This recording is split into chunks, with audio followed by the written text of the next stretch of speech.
जब किसी एक अंतेवासी शिष्य को गुरु विदा करता है, तैत्तरीय उपनिषद में उसके बारे में लिखा, आज विदाई की वेला है और शिष्य को विदा किया गया। गुरु ये कहता, यान्यस्माकं सुचरितानि तानि त्वयि उपास्यामि। हमारी जो अच्छी बातें थी उसके ग्राहक बन जाना, जिंदगी में सजा लेना। मनुष्य का रूप लेकर हम भी धरती पर आए, कुछ कमियां होंगी, उनके ग्राहक मत बन जाए। पूर्ण की यात्रा पर तुम्हारे कदम है।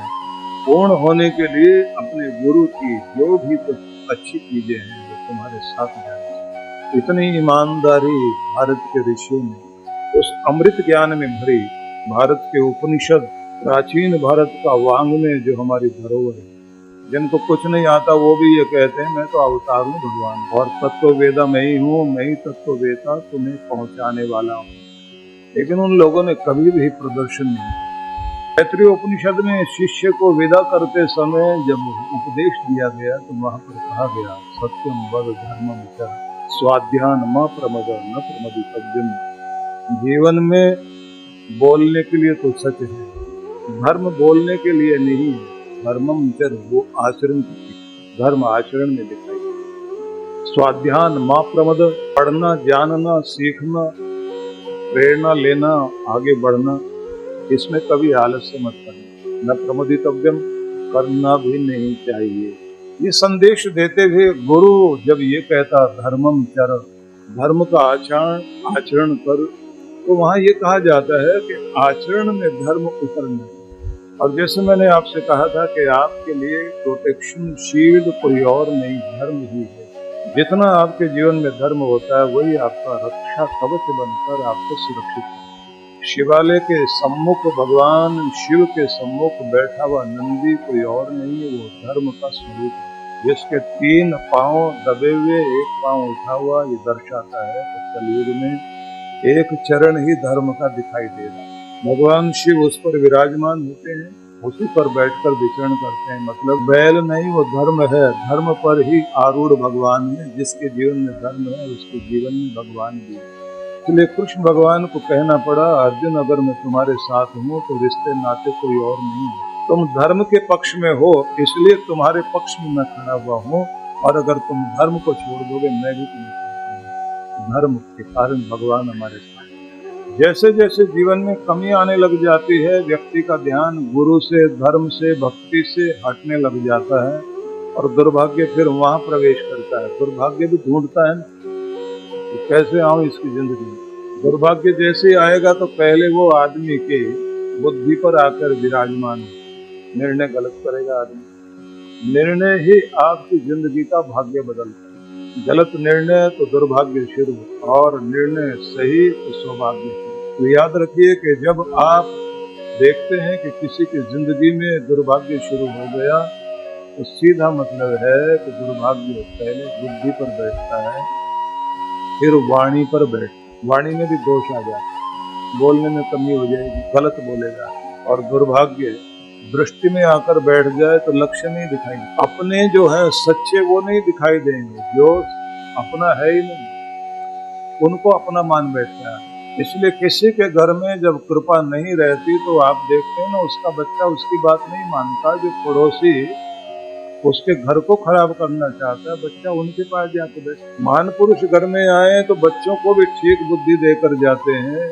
महान पुरुष घर में आते हैं या उनकी कृपा आती है, घर टिकता है। और जैसे जैसे व्यक्ति उनसे दूर भागता है, परिणाम महान पुरुषों को तो क्या फर्क पड़ेगा, फर्क तो उन्हीं को पड़ना है जो दूर जा रहे हैं। जैसे जैसे हमारा मन केंद्रित होता जाता है, धर्म जीवन में उतरता जाता है, भगवान की कृपाएं भी साथ देती है। जागृति कभी भी व्यक्ति के जीवन में आ जाए तो उसकी जिंदगी को बदल देती है। पुराणों में बड़ी तरह तरह की कथाएं आती हैं, उन्हीं कथाओं में एक कथा प्रहलाद के फूल की भी आती है। सार उसका बस इतना ही, पूरी जिंदगी गलत मार्ग पर थी, और एक क्षण के लिए मन जागृत हुआ तो धर्म किया, जिसका परिणाम ये हुआ कि जन्मों जन्मों के पाप एक झटके में धुले। तो सार इतना ही है। जब व्यक्ति की बुद्धि सही होती तो कुछ इतना बड़ा अच्छा कर देता है कि उसका पुराना भी पाप ताप मिटने लगता है। और अगर बुद्धि गड़बड़ हो जाए तो एक लम्हे में कोई गलती ऐसी करेगा जिसकी सजा सदियों तक भोगनी पड़ेगी। इसलिए मैंने आपको सुनाया था कि जब यमराज ने नचिकेता से ये कहा कि किसके सिर पर आकर मैं खड़ा होता हूँ और किसके दरवाजे पर आकर मुझे लौटना पड़ता है और भगवान ही उसे लेकर जाते हैं, तो उन्होंने बताया कि दो मार्ग जिंदगी, एक का नाम श्रेय मार्ग है, दूसरे का नाम प्रेय मार्ग है। प्रेय मार्ग वो है जो देखने में प्यारा बहुत लगता है, बहुत आकर्षण वाला मार्ग है और व्यक्ति बहुत जल्दी उसमें बहक जाता है, लेकिन परिणाम उसका रिजल्ट बहुत अच्छा नहीं है, वो दुखदायी है। दुनिया की सारी आकर्षण की चीजें जितनी भी दिखाई देती है वो प्यारी लगने वाली चीजें आपको मोहक बन करके आकर्षित करती हैं, लेकिन ले जाती हैं गलत तरफ।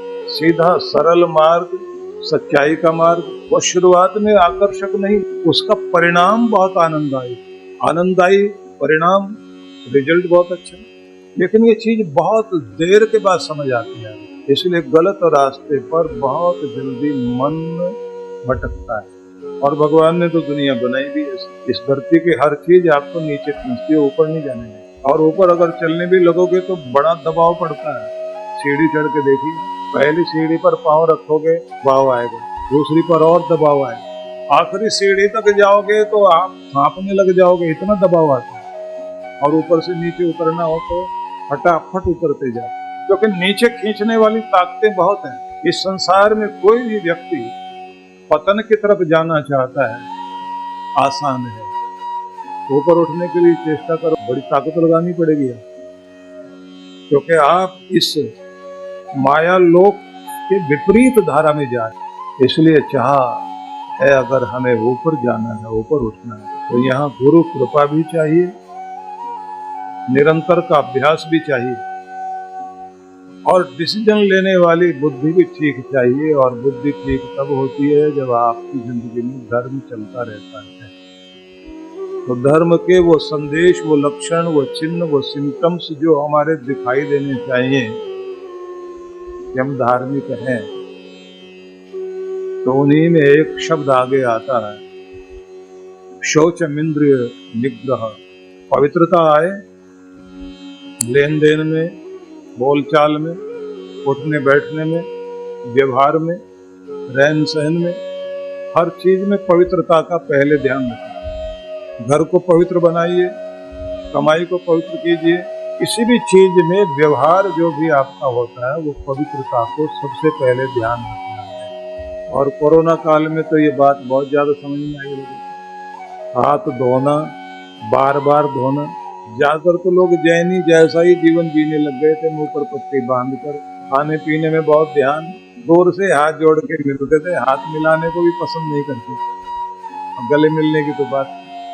मैं ये नहीं कहता कि आप हाथ नहीं मिलाएं, किसी से मिले नहीं, लेकिन ये बात जरूर ध्यान रखिए कि किन के साथ बैठना, किन के साथ नहीं, किन की संगति आपको तारेगी और किन की संगति आपको डुबोएगी। प्यारे लगने वाले लोग हो सकते हैं, लेकिन वो ले जाएंगे कहाँ, इसका ध्यान आपको होना चाहिए। तो जब पवित्रता जीवन में आनी शुरू होती है, धर्म वहां से प्रवेश करता है। तो जैसे जैसे जीवन धर्म से जुड़ता जाएगा, आपके जीवन में पवित्रता प्रवेश करेगी। और पवित्रता के लिए क्या करो, एक काम तो ये करना, नित्य निरंतर भगवान के साथ मीटिंग का टाइम फिक्स कर लो और मन में भी पूछो भगवान से, मैं तेरा लाडला सच्चा बच्चा हूँ, शक्ति दे भगवान कि हर दिन जिंदगी का पहला समय मैं तेरे साथ बिताऊं, दुनिया के साथ बाद में बिताऊं। पहला लम्हा हर दिन का भगवान के साथ बिताना, दुनिया के साथ नहीं।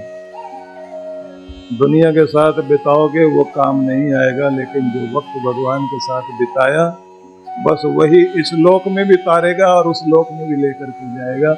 इसलिए परमात्मा के साथ पहला वक्त भगवान के साथ बिताए। और सोने से पहले आखिरी छवि, आखिरी सीन होता है ना, जैसे आखिरी छवि मन में किसकी हो, अपने मालिक की, अपने भगवान, उसी का बोल, उसी का विचार, उसी को याद करते हुए समर्पित कर देना।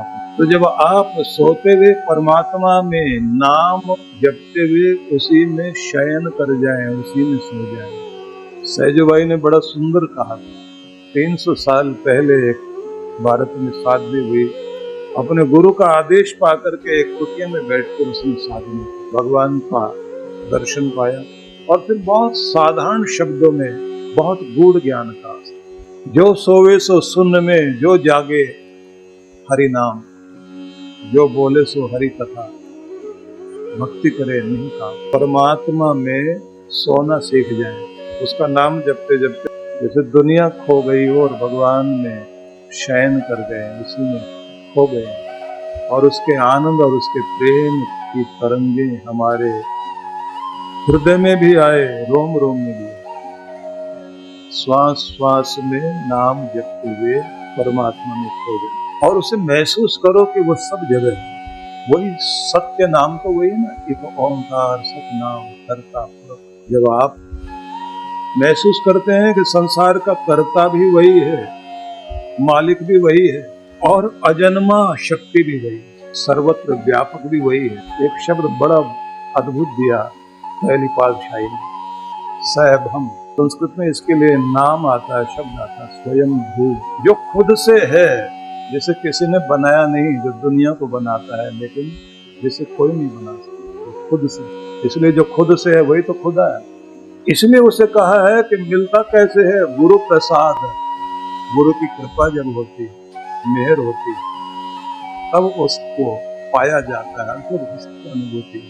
आपके ऊपर ये मेहर जब होती है और आप उसमें खो जाते हैं, तब उसकी अनुभूति है। तो सब पहला क्षण, पहला समय हर दिन का भगवान को अर्पित है। पहला विचार भी किसका? भगवान का। वाणी से पहला शब्द भी किसका निकले? परमात्मा का। और आंखें भी किसका दृश्य देखना चाहिए? उस प्यारे की लीला देख करके उसके लिए सिर झुकाएं, दुनिया के आगे नहीं, दुनिया के मालिक के लिए पहले उठ करके सिर झुकाना है, मत्था टेकना है तो उसी को टेकना। और कदम बढ़ाने हैं सुबह सुबह किसकी तरफ? जहां तेरी याद आए, जहां तेरा नाम जपा जा सके, मेरे कदम वहीं लेकर चलेंगे। भगवान के साथ अपनी मीटिंग फिक्स कर लेना हर दिन, और ये भी देख लेना कि कितना टाइम भगवान के साथ बिताते हैं और कितना समय आपका बेकार जाता है। जो समय भगवान के साथ बिताते हैं तो ये बात भी ध्यान रख लेना कि वहाँ नाम भी जपना है, ध्यान भी करना है और कुछ अपनी कमजोरियों को भी वहाँ छोड़ने के लिए भगवान को अर्पण करना। फूल चढ़ाने नहीं आया, अपने खोट ही तुझे देने आया हूँ और तेरे पास जो तेरी दौलत है, तेरा सच्चा बेटा बनकर उसका हकदार बनने आया हूँ। डिजर्व करता हूँ कि मुझे शांति दे, प्रेम दे और सबके लिए मंगल कामना करूँ, किसी के लिए बुरा न सोचूं। तो इसी में एक नियम ये भी आता है कि दिल को साफ कर लें। जिसको भी दुख दिया हमने, वाणी से, व्यवहार से, लेन से, देन से, किसी भी तरीके से, तो उसके परमात्मा की शरण में जगह तभी मिलती है जब पहले दिल का बोझ हल्का कर दिया। तो ये बोलना पड़ेगा कि जिनके कारण मेरे दिल में पीड़ा और जिनकी यादें आज भी मुझे दुख देती हैं, जिन्होंने रुलाया, हक छीना, बुरा व्यवहार किया, जिन्होंने मेरे परिवार को भी दुख दिया, जिनका मैंने कुछ बिगाड़ा नहीं था, फिर भी मेरे लिए बुरा सोच सोचकर उन्होंने षड्यंत्र रचे, उन सब की पीड़ा आज मेरे दिल में बोझ बन कर दे। सबका इंसाफ करने वाले भगवान, मैं वो सारा बोझ तेरे हवाले करता हूँ और अपने दिल को साफ करता। मैं वो बोझ और लेकर दुनिया में नहीं चलना चाहता, अपने हृदय को साफ करना चाहता। मेरे प्यारे प्रभु, उनका भी भला करना, जिन्होंने जो किया उनकी बुद्धि ऐसी थी, मैं अपने दिल को साफ करता। ये बोलना पड़ेगा, तब जाकर कृपा हो। बड़ा जिगरा चाहिए इसके लिए। आदमी माफ नहीं करता।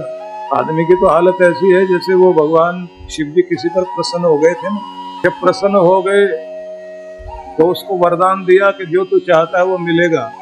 तो इसने कहा भगवान कोई ऐसी चीज दे दीजिए ना, बार बार आपके पास ना आना पड़े, उसी के आगे हाथ जोड़ूं और चीजें मिल जाएं। तो भगवान ने कहा ये शंख लेकर जाओ, जो मांगोगे मिल जाएगा। ऐसे एक बात का ध्यान रखना, जो चाहोगे मिलेगा तो जरूर, पड़ोसी को डबल मिलने वाला है। तो बड़े पवित्र भाव में था ये। इसने कहा भगवान जिसको भी डबल मिले, 4 गुना मिले, मुझे क्या लेना देना, बस मेरा भला होना चाहिए, जो मैं मांगू वो मिल जाए। भगवान ने कहा कि एक बात का ध्यान रखना, ये शंख तुम्हें स्वर्ग देगा, सुख देगा, शांति देगा, चैन देगा, जो मांगोगे वो मिलेगा। और नरक भी यही देगा। नरक कब देगा? अगर तू मांग कर जो भी तुझे चाहिए वो मांगने के बाद ये देखेगा कि मैं औरों से बेहतर हूँ, मेरे सामने कोई कुछ भी नहीं। जब तुम ये कहोगे मेरे कारण ही दूसरों को मिल रहा है, रोजी रोटी नहीं दे रहा हूँ, पड़ोस वाले को भी डबल मिल रहा है तो मेरे कारण मिल रहा है, तो यहाँ से तरक्की नहीं होगी, नरक शुरू हो जाएगा। सावधानी बरतना, वरदान दे रहा हूँ, वरदान का फायदा लेना।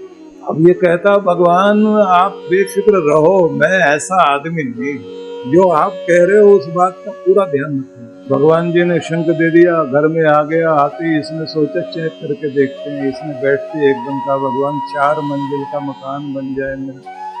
फटाफट खड़ा हो गया मकान। 1000 गज में मकान होना चाहिए, तो 1000 गज में ही उसका बन गया 4 मंजिल। मांगने के बाद उसने सोचा कि ये मेरे लिए काम करता है या पड़ोस वाले के लिए भी काम करता, तो देखा पड़ोस वाले का 2000 गज में 8 मंजिल का मकान बन के खड़ा हो गया। भावना आई, तपस्या हमने की, हमारे पड़ोस में बसे होने के कारण इसको इतना मिल रहा है। अब भूल गया भगवान जी ने क्या कहा। इसके बाद इसने कहा भगवान मुझे आप 10 एकड़ में बहुत बढ़िया सा बगीचा दो, जिसमें बड़े बड़े सुंदर सुंदर फल फूल लगे हुए हों, अति सुंदर होना चाहिए। 10 एकड़ का बाग मांगा, लेकिन पड़ोस वाले को तो 20 का। अब जो भी ये मांगता चला गया, इसको मिलता चला गया। मकान भी, जमीन भी, जायदाद भी, दुकान भी, व्यापार भी, धन भी, समृद्धि भी। इसने 2 बेटे मांगे थे, पड़ोस वाले के घर में 4 हो गए। अब इसके बाद एक चीज आती है, आदमी के पास जो भी कुछ होता है उसका वो प्रदर्शन करना चाहता है। आदमी समाज में लोगों से ये चाहता है लोग मुझे सराहें, लोग कहें वाह वाह बड़ी तरक्की की, बड़ा नाम किया, मोहल्ले का नाम कर दिया, देश का नाम ऊंचा कर दिया तुमने, तो थोड़े दिन में देखो क्या कहां से कहां पहुंच गए। तुम्हारा तो दिमाग बहुत कमाल का, तुम्हारी बुद्धि, तुम्हारी अक्ल, तुम्हारा कर्म, तुम्हारी सोच, तुम्हारा आइडिया बड़ा जबरदस्त है। नकल करने के लिए तो बस तुम ही हो। सबका ही ध्यान आप ही की तरफ लगा रहता है, ये सब सुनना चाहता है। इसने पार्टी की एक बहुत बड़े बड़े रिश्तेदार और बड़े बड़े लोग बुलाए। सब आए, आते ही सबने तारीफ करनी शुरू की, भाई बहुत अच्छा मकान बनाया, 4 मंजिल का मकान, तुम्हारा तो इस मोहल्ले की शान बन गया है। और देखो गाड़ियां भी जो आपके घर में खड़ी हुई बहुत लेटेस्ट मॉडल है। और एक बात बताएं, तरक्की आपने भी बहुत की, पड़ोस वाले ने भी कमाल किया है। उसके तो 8 मंजिल का मकान है, 4 गाड़ियां बाहर खड़ी हुई है। और तुम्हारे बच्चों को देखें तो इतने भले बच्चे हैं, एक दूसरे झुकाकर मिलते हैं। और एक बात और बताएं ना, पड़ोस वाले बच्चे तो एकदम लंबा लेट के प्रणाम करते हैं। अब ये बार बार मन मन में कहे ये तारीफ मेरी कर रहा है, लेकिन कंपेयर करके बराबर वाले का भी नाम लेता है। दिल जलाने की जरूरत क्या, हम तो अपना सुनना चाहते हैं। भाई आपके बगीचे देखे थे, बहुत अच्छा लगा, लेकिन पड़ोस में ही बराबर वाले के भी बगीचे हैं। हम तो आपका देखने गए थे, फिर वहां चले गए, वहां देखने के बाद तो हम दुनिया ही भूल गए। अब सुनते सुनते इसके कानों में ऐसा लगे कि जैसे आया था हार्दिक बधाई देने के लिए, पर दिखाई दे रहा है कि जैसे हार्दिक जलन हो रही हो इसको भी रम को। सुनते सुनते सुनते सुनते इसके मन में इतना गुस्सा चढ़ा, इसने सोचा कि पड़ोस वाले का इलाज करना, क्योंकि मेहनत तो हमने की, तपस्या हमने की, भक्ति हमने की, शंख हमारे पास, मिल इसको रहा। अब यहाँ से आप देखिए कि जो साधारण सी घटना है जो आपकी सुनी हुई है, लेकिन इससे ये पता लगता है कि आदमी अपने सुख को, चैन को, खुशियों को जलने में, भुनने में, दूसरे को नीचा गिराने में, दूसरे के साथ कंपेयर करने में, तुलना करने में अपने आप की खुशियों को बर्बाद करता है। जिस चीज को लेकर उसे भगवान का धन्यवाद करना चाहिए, जिससे भगवान और दे, वो ना करके शिकायत में जीने लग जाता है, तो जीवन में समस्या आती है। कहते हैं 2 ही चीजें याद रखनी चाहिए, एक शुक्राना और एक मुस्कुराना जिसकी जिंदगी में है उस पर कृपा रहती है। हर पल शुक्राना करते रहो और हर पल मुस्कुराना भी जारी रखो। दोनों चीजें जिसके पास है समझना चाहिए मेहर है उस मालिक की। वो फल फूल रहा फलेगा और बढ़ेगा। शिकायत करना, जलना जलाना और चेहरे पर हर समय तनाव पैदा करना, यहाँ से पता लगता है कि सब कुछ होने के बाद भी व्यक्ति के पास से चीजें जा रही हैं। अब उसके बाद तो कहानी वही आती है जो इसने उल्टा मांगना शुरू किया। इसने कहा अब जो है जब मिलना ही अगले को डबल है, वो अब तक सुख मांगा था अब दुख मांगे। इसने बोल दिया भगवान मेरा एक पाँव कम कर दो। एक टांग कम हो गई तो वो झांक कर देखने लगा पड़ोस वाले की दोनों गई या नहीं गई। जब देखा उसकी तो दोनों ही टांगे खराब हो गई, तो फिर इसने कहा भगवान मैं तो एक टांग लकड़ी की लगाकर नकली लगाकर काम चला लूंगा, पर चलो बराबर वाले का तो इलाज पूरा हो गया। फिर इसने कहा एक हाथ कम करना, दूसरे वाले के दोनों ही चले गए। उसके बाद इसने कहा कि 2 गड्ढे खुद जाएं घर के आगे, उसके घर के आगे 4 हो गए। अब ये सोचता लुढ़क गिरता कब है, झांक झांक के देख रहा है। जिस चीज से स्वर्ग मांगना था उसी से नरक मांगना शुरू कर दिया। यही आपका मन है जिसको वेदों में कहा गया तन्मे मन शिव संकल्प मस्तु।